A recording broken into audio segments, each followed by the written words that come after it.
చెప్పవా? రా బండిక్కు. It's gym time bro. 1 hour తర్వాత కలుస్తా. సర్లే 1 అవర్ తర్వాత వద్దాం పదా.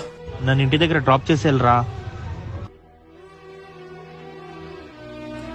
హలో, అవునా? ఏ హాస్పిటల్? అసలు ఏమైందిరా వాడికి? హార్ట్ అటాక్ అంటరా. ఇప్పుడు బెటరే. వాళ్ళ అమ్మ నాన్న కూడా ఇన్ఫార్మ్ చేశా. రే వాని ఏజ్ 27 కదరా. ఈ ఏజ్ లో హార్ట్ అటాక్ ఏంట్రా? 27 years ఏంట్రా? ఈ మధ్య ఇంకా చిన్న వయసు ఉన్న వాళ్ళకి హార్ట్ అటాక్ వస్తుంది తెలుసా? ఐసీఎంఆర్ వాళ్ళు రీసెంట్ స్టడీ ప్రకారం ఎవరైతే కరోనా వైరస్ తో అఫెక్ట్ అయింటారో వాళ్ళు ఓవర్ గా ఎక్సర్సైజ్ చేయడం గానీ డాన్స్ చేయడం గానీ చేస్తే వాళ్ళకి హార్ట్ అటాక్ రావడానికి చాలా ఆస్కారం ఉంది తెలుసా? కరోనాతో అఫెక్ట్ అయిన వాళ్ళు ఏం చేసినా లిమిట్ లో చేయాలరా. ఈ విషయం ప్రతి ఒక్కరికి షేర్ అయ్యేలా చేయాలరా మనము. వింటుంటేనే భయం వేస్తుందిరా. అయినా ఇంత చిన్న ఏజ్ లో హార్ట్ అటాక్ వస్తే వాళ్ళ ఇంట్లో పరిస్థితి ఏంటో. వీటన్నిటికీ ఒకటే సొల్యూషన్, టర్మిన్స్ అని తీసుకోరా. ప్రతి నెల 700 కడితే చాలు. మనకేమైనా అయిందనుకో మన కుటుంబ సభ్యులకి ఇన్సూరెన్స్ కంపెనీ వాళ్ళు ₹1,00,00,000 కడతారు తెలుసా? నేను కూడా కరోనా విక్టిమేరా.